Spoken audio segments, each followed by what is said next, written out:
Hello and welcome to Daily Reflection with Aneel Aranha. Today is the 17th of December 2018. We're going to reflect on Matthew 1 to 17. You're going to love this one. Stay tuned till the end. An account of the genealogy of Jesus the Messiah, the son of David, the son of Abraham.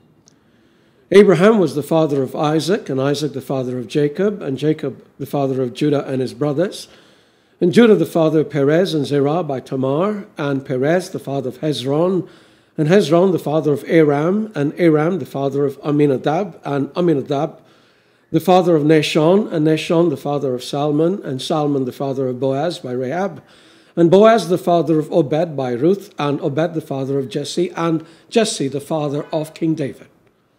I'm not done yet.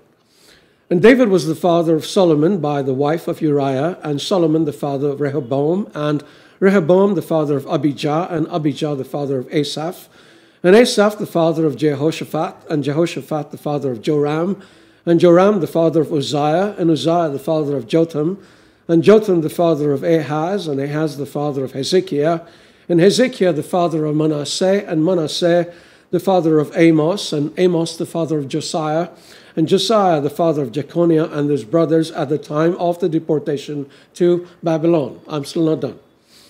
And after the deportation to Babylon, Jeconiah was the father of Salathiel, and Salathiel the father of Zerubbabel, and Zerubbabel the father of Ablud, and Ablud the father of Eliakim, and Eliakim the father of Azor, and Azor the father of Zadok, and Zadok the father of Achim, and Achim the father of Eliud, and Eliud the father of Eleazar, and Eleazar the father of Mathan, and Mathan the father of Jacob, and Jacob the father of Joseph, the husband of Mary, of whom Jesus was born, who is called the Messiah.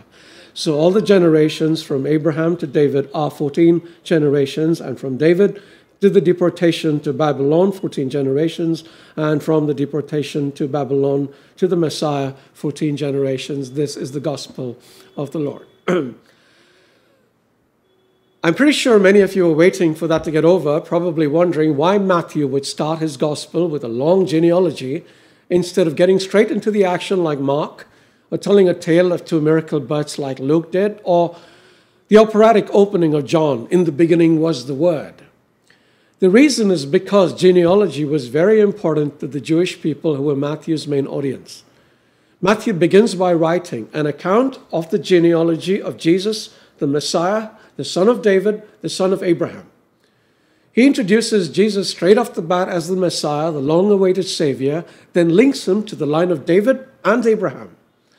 Being of the line of Abraham places him in the nation. Being of the line of David puts him on the throne. Establishing this shows his Jewish readers that Jesus is from the often prophesied lineage. Now, Matthew arranges his genealogy in 3 sections of 14. One reason for this was undoubtedly as an aid to memorization. Seriously? Yeah, seriously. People in those days didn't find genealogies boring. They would actually be able to recite their own genealogies back to Jacob, whose sons led the 12 tribes of Israel. And the second reason for this arrangement is to highlight the importance of David in this genealogy. The numeric value of the Hebrew name David is 14. There are quite a few lessons we can learn from this genealogy. One is the overriding providence of God. He doesn't play by the rules of man, and you will see how time and time again it is he who chooses who comes in this line. He chooses Abraham, but then Isaac, not Ishmael, is chosen to continue it.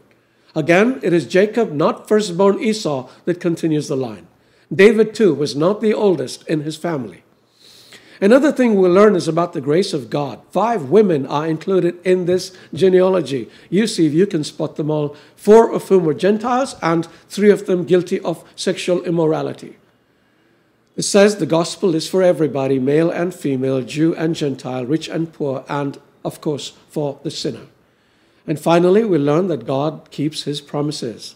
Remember, way back in Genesis, he said that the seed of the woman would crush the head of the serpent. And here he was, Jesus Christ, Redeemer of the world. So, not so boring after all, right? God bless you.